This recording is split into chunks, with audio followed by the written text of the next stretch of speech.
Welcome along to Off the Long Run, an Agenda podcast special. And today's guest, Mashy, it's Black Cap Kyle Jamieson. The Agenda Podcast, the home of sporting nonsense and claptrap. Brought to you by Export Ultra. G'day, Kyle. Hey, thanks for joining us. Down there in Christchurch, you didn't go to the Super Rugby final, did you?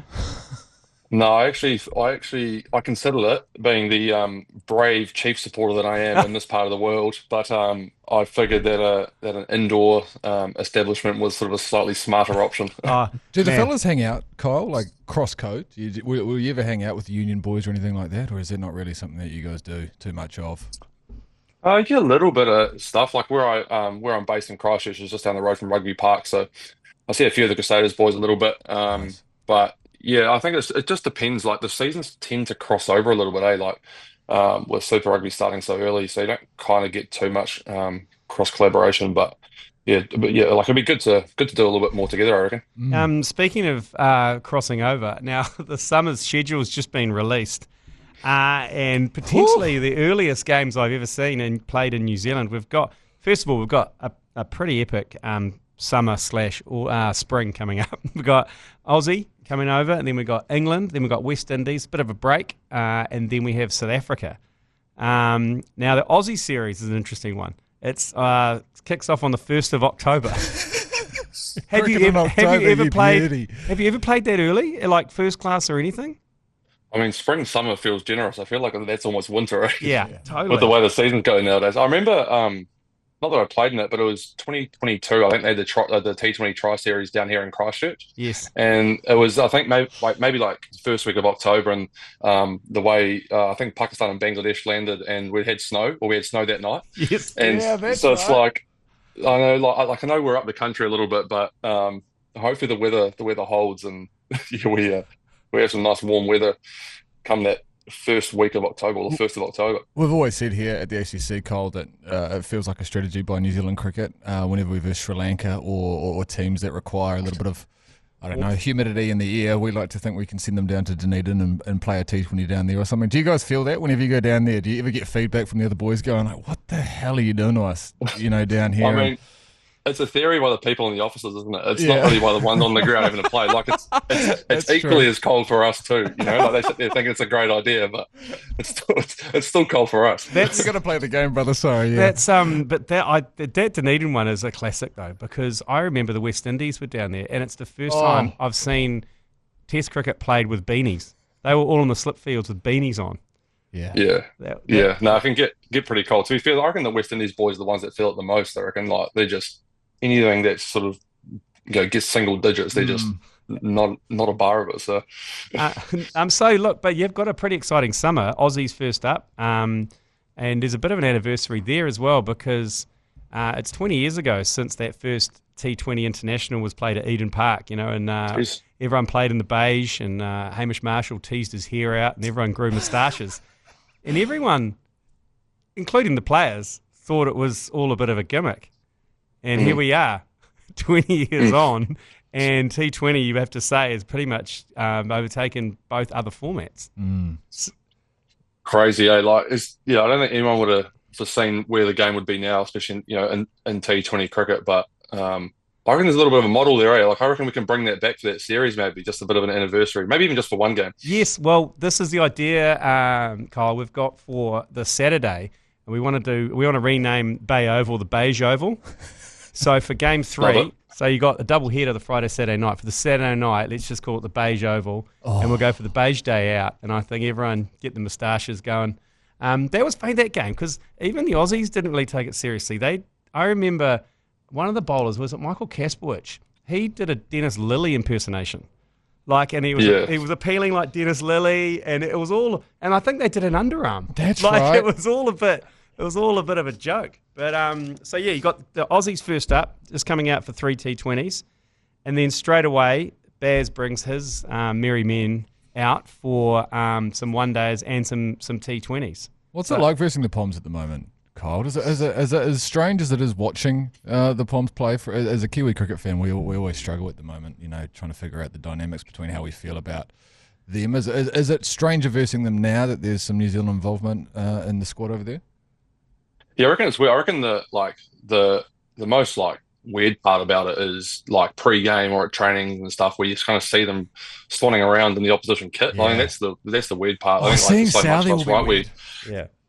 Yeah, that's I reckon been the hardest one for me to see. That, Quite having con- played a little bit with Timmy, like it's just like I actually messaged him when I saw a photo of it, and I just said, "What on earth is this?" And so yeah, it's certainly weird, but I reckon it's just the nature of it now. Like it's so global that like you often get people from I guess different nationalities coaching different teams. But Yeah, yes, facts. it's like yeah, it's so foreign because I mean like we grew up watching Bears and watching Timmy play, right? Yeah. So then to go see them in the like literally opposition camp is just bizarre. Do the Yeah. Black Caps have a special skills coach? I have to ask. Sorry, Lane, before we move on, because I know Tim Southee has been What is he? The special the skills, special skills coach. And I was wondering, it doesn't feel like a role that was there previously. Do you have one? Do we have one? I reckon Bears has just sort of gone, how do I create a role here to get Timmy over? I think Timmy's like specialist coach. He looks like a little bit of a netballer as well. Like Yeah, he does, doesn't he's just sort of jack of all trades at the moment. I'm not sure. I reckon he's the vibe guy. He's the vibe He guy. definitely is a The vibe guy. So he's like Bears. Bears likes to create a bit of a vibe, and I think probably Timmy brings that. So we've got Aussie, then we've got the Poms, and then what happens after that? We've got West Indies are coming for like a full tour. We've got T20s, one days, and 3 test matches. Oh, good. Against those guys. Mm. How are you looking for involvement in those? Are you got your hand up for all 3 formats? Yeah. No, I'm in a really good place at the moment, which is nice. I reckon probably the best place I've ever been in my career. So yeah, talk definitely to me. all 3 formats well and truly on the table, and it's looking obviously it's still a wee way from the home summer, but that'll be the conversations to have with Rob and the crew, like moving forward around what that involvement looks like, and just not just for me, but I think for for everyone, and especially the fast bowlers, just like how do you kind of manage them, Yeah. with the nature of the schedules nowadays. But yeah, certainly all 3 on the table for me at this stage. You still like cricket, mate? Because it hasn't been the nicest to you over the last few years. Love hate, Yeah. I think, but no, like I certainly enjoy it, and like I think it's certainly easier now to say that. Of course, Like it's been challenging, like without a doubt. And last year was incredibly tough. I mean, I bet, albeit yeah. I know like relative to to I guess where I'm at in my life and in parts of the world, but when you kind of come out the other side of it, you can kind of I guess find the enjoyment and stuff again. But like definitely for a lot of last year in the trenches, just trying to claw your way back to having a career really. So but yeah, nice to be on the other side now. Oh, mate, that's awesome to hear because, when you were in full flight, 2020, 2021, Oh. that was an awesome couple of years, and it was heartbreaking as a cricket fan to see you go through his injuries. But I've seen you in the IPL, seen you come back. So to hear you say that you're back and you're rearing to go, it warms the cockles of my my groin to hear that. Now, how do you balance? Cause how do you balance like being an aggressive kind of fast bowler with the kind of need to stay injury free? Because we talked to Lockie a few weeks ago, and he talked about his loads and stuff like that, and he talked about we wish someone had coached him earlier or told him earlier that he didn't have to bowl 3 hours full tilt in the nets to prove his worth. How do you balance that now that you've been through in and out of injury, you've come out the other side? Are you doing anything differently? Yeah, like Lockie's right. Like the information that we have now, if we'd had that earlier, like you'd just save so many guys like careers, and you just see so much more of them on the park. And Wow. that was like something I had to do last year. I mean, we kind of outsourced pretty much all of my rehab and did a big assessment on where things were at through programs and loading and physically where I was at. And I couldn't have been probably any more further away from being fit for purpose if I tried. Yeah.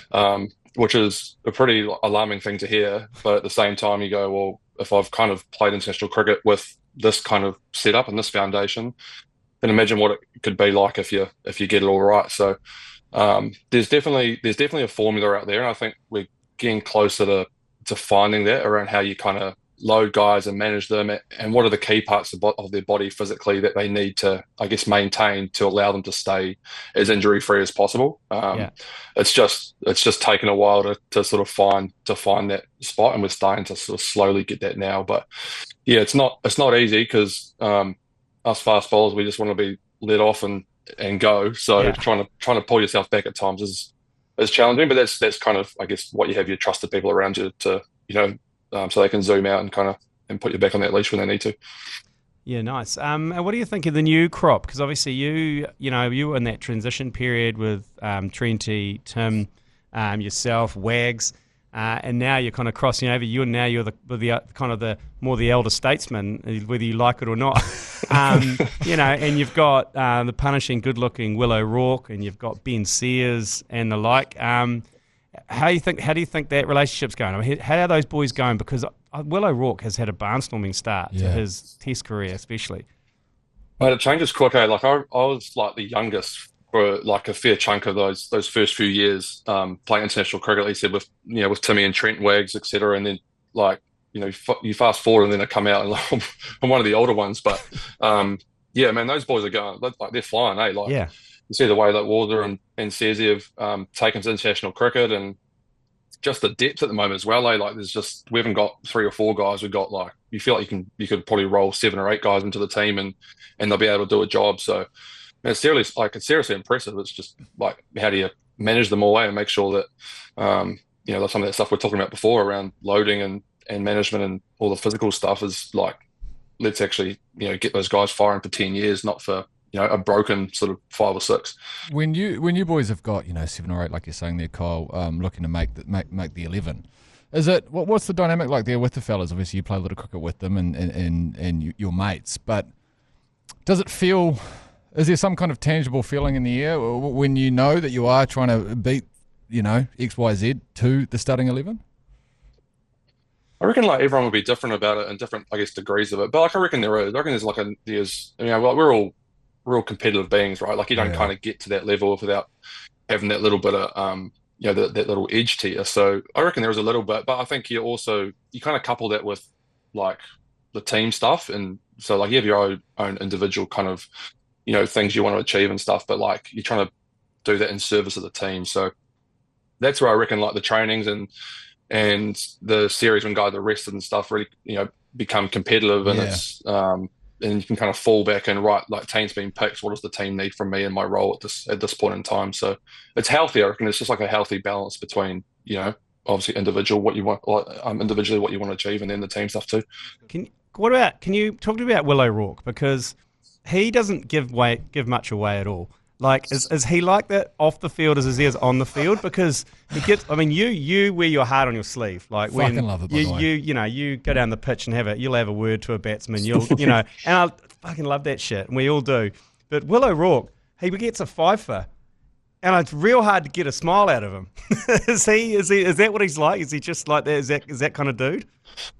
I reckon we had a Super Smash game like early in the year, and we ended up bumping into his mates from school post game, and they were all calling him Mute. So that's that's a kind of I guess a bit of a historical thing for him. Yeah, like he doesn't say a huge amount, but like you can see when he's got the ball in his hand, right? Like he's got that competitive spirit. But I'm sure as he gets kind of more comfortable and plays a few more games and that sort of stuff, we'll start to see him branch out a wee bit. But yeah, he said he certainly probably goes about things, at least like externally, probably different than what I do. I reckon it's even more terrifying that he doesn't give you anything. Yeah. Like, you know what I mean? Because I suppose that as a player, you wear your heart on your sleeve, you know what you're going to get. But if you've got a dude who's not giving you anything, and when he was working over, who was he working over? The Pakistani players in that test match in Hamilton. Oh my God, that was terrifying. And I think he hit one of them. They got the third helmet replacement or whatever, and he kind of walked up and he went, "You all right?" And the guy's like, yeah. And he just walked back to his One day he'll go. I love that. One day he'll go, though. That's what I'm thinking. One day he might. No, you stay that psychopathic. No, we might lose him one day. He might have top of off of someone that he doesn't like and go, you know what, fuck it. I'm going to go send him. I'm going to send him off. Hey, how does it work? I mean, this is a slightly off-topic question, but I've always wondered this, and this is going to show the difference between grade cricket and international cricket. But being a bowler, you still have to bat. And I always take great interest in the tail order, and who decides that, and how much thought is put into it, because obviously in seconds down in Kaiapoi when I used to play, not a lot of worry goes into the batting order past position 6 or 7. Is there times that you guys have to bat for quite a long period of time to prove your worth that, like yourself, will have to go to 9 or a 10. How do you guys decide between we can tell who is the real weak links at the best of times, when watching the game. But is that something that they put a lot of thought into, the tail order? I've just always wondered this, and I have to ask someone. Yeah, like they definitely it's like they pick 1 to 11, right? Like it's like you've got your top 6 or 7 or whatever, but 8 to 11 is also kind of strategically picked, I guess. And I reckon you get like the crop of bowlers, you probably get like half of them that are really interested in batting and really invested in it and try and put time in there to try and score runs, to move up the order, all that sort of stuff. And then you get the other half that are just like, oh, well, it's a foregone conclusion that I'm going to be 10 or 11. Yeah. And they just... Trenty is the first name that came to my mind. Yeah. Oh, but the thing with Boult is his hand-eye is ridiculous. Oh, yeah, it's insane. Mate, like if he was prepared to stand in front of it, he would be top 6. Like totally. It's incredible. Because he said that to him, and he said he's just scared of the ball. He openly goes, "No, I'm terrified of getting hit." So but you're right. Out, he can hit a ball away. Great golfer too. Like he's got everything there. The flamingo shot's one of the greats of that. Speaking of the batting, though, I mean, you're a handy batsman yourself. Can hit a ball. You've got a Test 50. You've got a handful of first class 50s. Is that something you're working on at the moment? Obviously a Test century would be the ultimate goal. Is that something that's in your sights? It'll happen. Massively. Like I love batting, and I probably enjoy training that more than I do bowling, to be fair. And to be fair, like I reckon over the last couple of years, probably underperformed in that area from where I started off international cricket. So it's just, I think the challenging part becomes trying to get opportunities in the middle. Like you can put all the work in you want off the park, but majority of the time the batters are doing the job, right? So you don't get a huge amount of opportunities in the middle, and then you're obviously trying to cash in on those too. So for me, I think it's just continuing to put that same energy into it and just trust that it'll come good. But yeah, that sort of Test century would be nice to tick off, and hopefully more than one. Nice, yeah, absolutely. Well, I mean, is that number 8 position? Is that the one you're aiming for? The Vittori kind of that he made his own for so many years? Something to aim for. Is that what you're looking at? Massively. Like I've done quite a bit of 8 in the past for New Zealand and stuff. Yeah. And like I guess initially I probably looked 1 or 2 spots higher, but probably when you're trying to bowl as much as we do, it's just it's probably not realistic. These days with the amount of cricket we play to really, I guess, stress yourself in both capacities. But yeah, 8 well and truly, I reckon. Yeah. And then even some white ball stuff, we might try and slide 1 higher. Yeah, nice.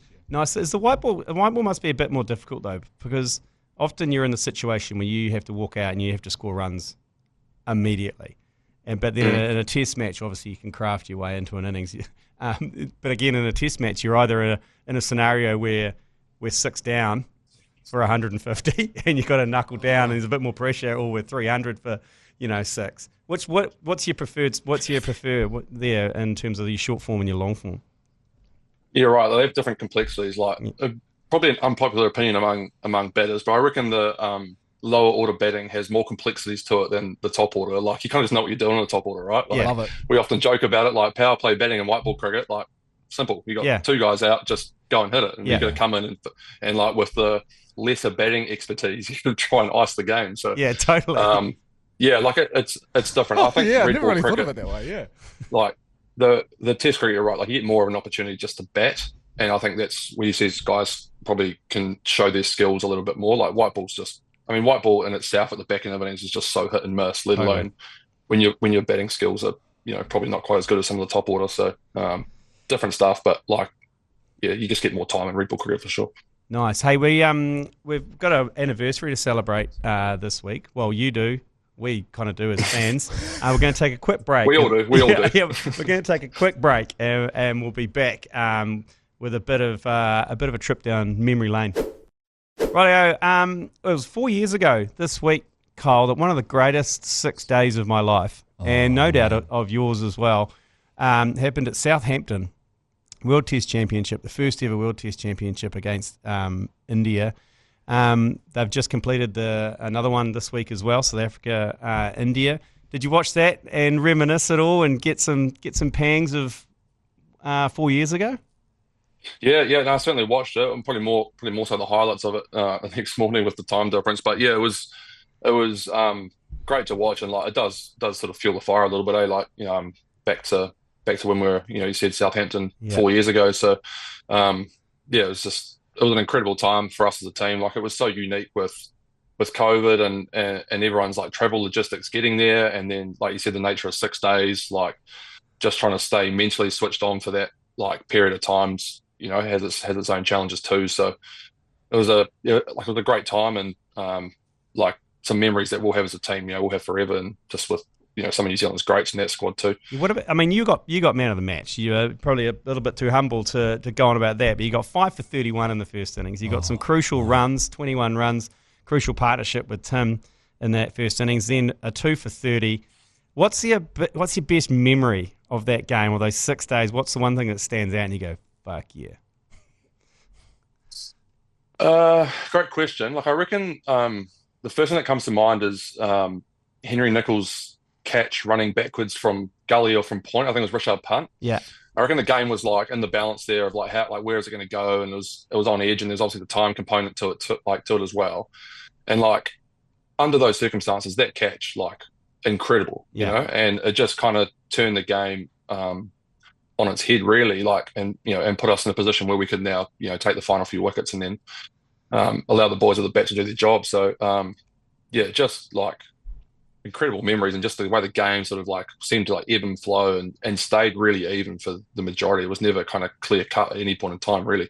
One of our greatest attacks, though, you had Tim Southee, you had Trent Boult opening up, and then it's something New Zealand's never really had, and that is a relentless attack. Like, it's our best ever. You usually see off the openers, and then you wait for nothing against Colin de Gronholm, but you wait for a Colin to come on. He's a good bowler, but you know what I mean? It was relentless because they had you come on first change, and then you had Wags as well. It was just coming at you, and as a fan, it was so awesome to watch, and even more awesome was to watch you waste Kohli in both innings. And it was one of the greats, and we put a Tiger King meme up that we still use to this day, which gets us death threats from the subcontinent. How that must have been really satisfying. And you got him again in the IPL recently, which it was a very similar delivery. How that for you as a player, because you were right in your prime then after your debut season, then coming in and having it on a string, and the world's best batsman at the time, getting him in both innings. How awesome was that?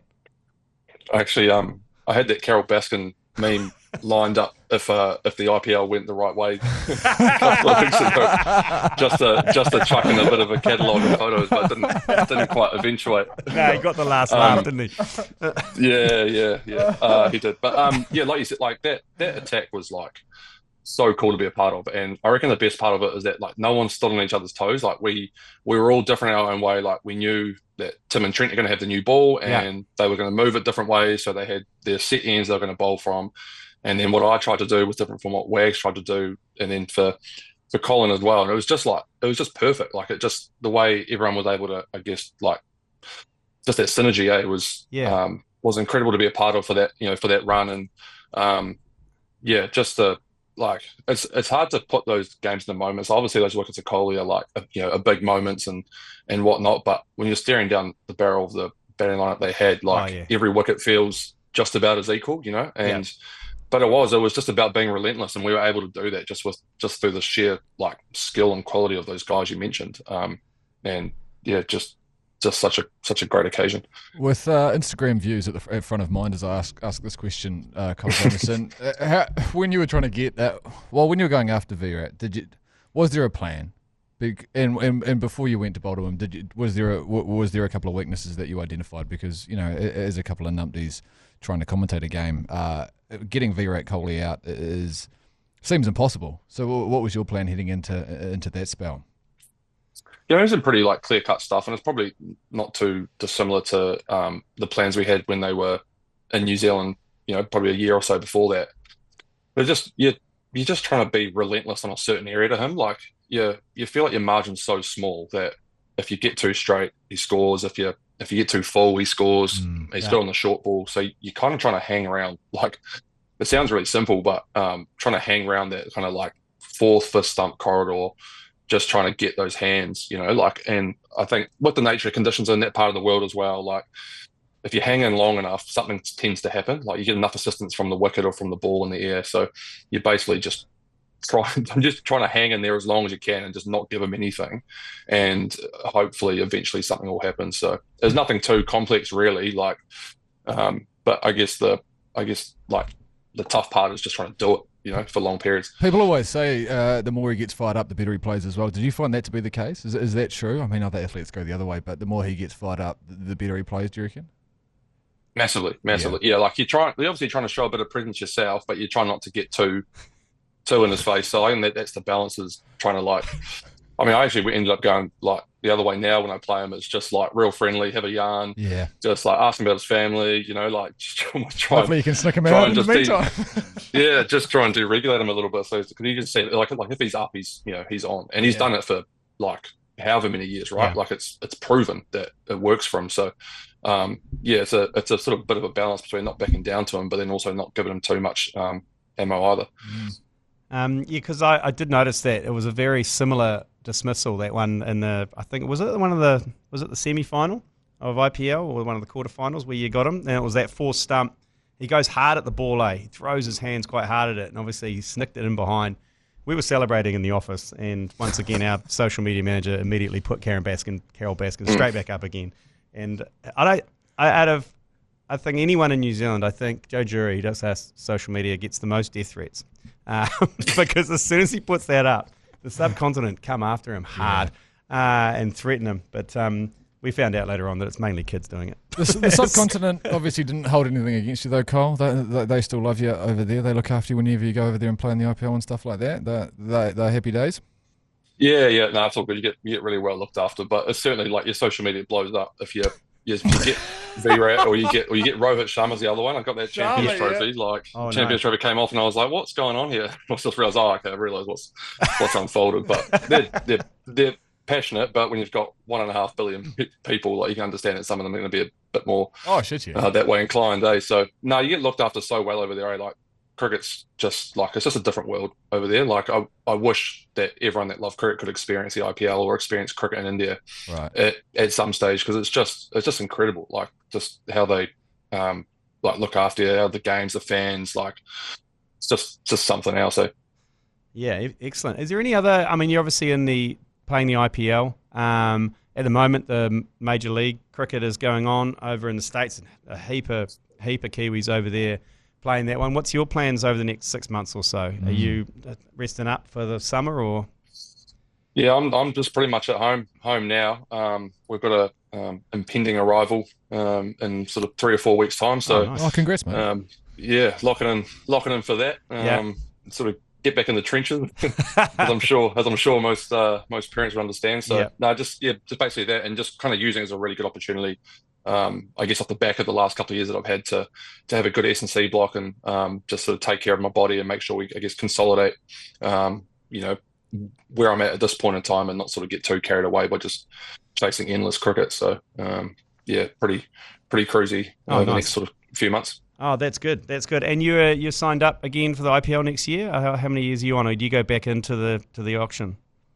Back into the auction, yeah. So I think, like, just with the nature of the, I guess, disputes between India and Pakistan, they had obviously a few replacements, so they're back into that tournament. So I think those of us that sort of went for the back end just back into the pot and see if there's any interest. So look, it was like I love being back over there. It was so cool and so much different than my experience 4 years ago. So hopefully there's some interested suitors in a few months' time, and can sort of head back over. Yeah, nice. Well, you didn't do yourself a disservice in the back end of it, so I'm sure you'll be at the top of the list of a few. Because you originally got picked up by Bangalore, is that right? Yeah. So originally picked up by Virat's team. So he's like, you got to get that guy. He's got me a couple of times. Get that guy. They obviously won it, and like that was like quite a cool narrative to sort of watch unfold. Obviously, it would be nice for us to win, but just to see, like, I guess the fandom and the emotion that came out of him, but that franchise was like, you kind of had to, like, in a way, take a step back and go, this is actually pretty cool, So yeah, they've certainly changed a bit from probably the 4 years ago when I was there, but seems to have worked too. Yeah, nice. Listen, have you got anything else, Mash? You want to take a quick break? Yeah, we'll take a break and then we can park India in the subcontinent. I wouldn't mind asking a couple more questions about the upcoming summer. But Okay, we'll do that. We'll take a quick break. Well, we'll be back we'll with got you, Kyle. Cole Jamieson. Okay, and apparently we're back. We left off South Africa too. They're coming in March. Yeah, well, that's where I was hoping to get, actually. So got South Africa coming back in March. So there's that big break in the middle. Yes. Which is January, February. Will you be playing the domestic kind of T20 Super Smash here, Kyle, or is there a window available overseas? Yeah, well, we're supposed to tour India. I think we go to India just before the T20 World Cup. So the T20 World Cup rolls through, I think, February, maybe part of March before South Africa comes. So yeah, there's a bit of a window between for a couple of months where we're overseas for cricket after the West Indies stuff. So yeah, obviously if you're over there, you're playing great. Otherwise, we'll be keyed into the domestic stuff for sure. Personal goals for summer, Kyle? Anything that you've kind of set your sights on, or you're not too fussed, mate? You're just keen to get a full, healthy summer of cricket in, really? Just want to play, man. Like, yeah, I feel like I've missed a fair chunk over the last couple of years. So just to play some cricket, and then obviously you want to be a part of pinnacle events. So that T20 World Cup's a big one, and then obviously with all the white ball cricket we've got through the start of the summer leading into that, just be cool to kind of be a part of a white ball campaign, hopefully, and that's probably the biggest thing, and then see what comes with the test stuff in December. Sweet. I'm not sure if we can talk about this, but are we able to talk about a new coach? I forget the name slips me at the moment, but Rob Walter. Yeah, Rob Walter. Have you had much to do with him in the past, Kyle? I probably haven't got too much for you there. I've obviously coached Otago and CD. I haven't played. Yeah. I played them a little bit, so my interactions were very minimal. But every interaction I have had has been good. Nice. Everything you hear from anyone who has been coached by him, and all really positive. I was with Marco Jansen in Punjab when I was in India, and he had nothing but good things to say about Rob. So I'm sure once he gets his feet under the desk and gets his teeth stuck in, he'll be good to see how it all goes and what I guess his vision is for the group moving forward. But it's just certainly exciting times. Geez, you and Marco together, it's a couple of it's a quality second row, that one. No, we're the real tall attackers. Marco was at like 6'9" or something. Yeah. I was 6'8", and then we had Arshdeep Singh, it was like 6'4", 6'5". So like we're absolutely like one of the tallest attacks going around, I reckon. Oh, pity there's no Pakistan players. You could have had Mohammad Irfan there, like 7'1". That would have been quite good. Mate, that would have been. He epic. is massive. He is a monster. That guy. So big. Was there ever a moment in grade cricket coming up that you were almost sucked away from pace bowling and taken down the dark road of spin? I just feel like all my tall mates that once showed so much potential in fast bowling ended up bowling kind of left arm drifters. Was it ever in the future for you, or did you just park the spin early doors?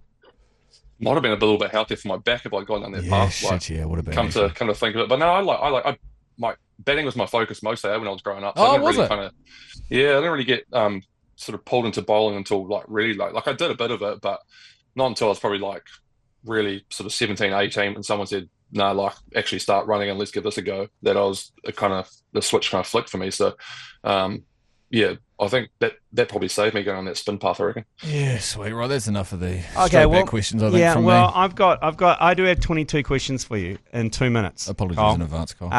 Go for it. Very quick, short answers, no judgment. Very short answers and we move on, no judgment at all. The quicker you move on, the easier this is. Yeah, it's going to sound hard to believe, but you it pull is the true. bandage off. Kyle Jamieson, this is your 22 and 2.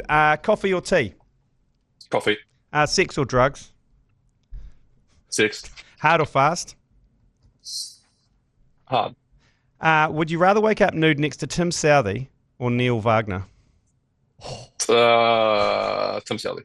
Would you rather spend an hour watching David Warner replays of him scoring 100 or get waterboarded by an ex-Navy SEAL with PTSD? Gotta go down the ex-Navy SEAL, don't you? Yeah. Thai or Indian? Pretty easy one. Thai or Indian? Indian. Eat out or dine in? Dine in. Freddie Mercury or Elton John? Elton John. Wet or dry?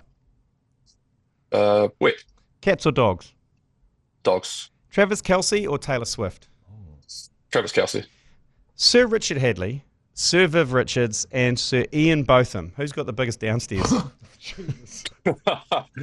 Sir Viv. I was Sir Viv in Pakistan. Yeah. What cricket legend would you bring back from the dead?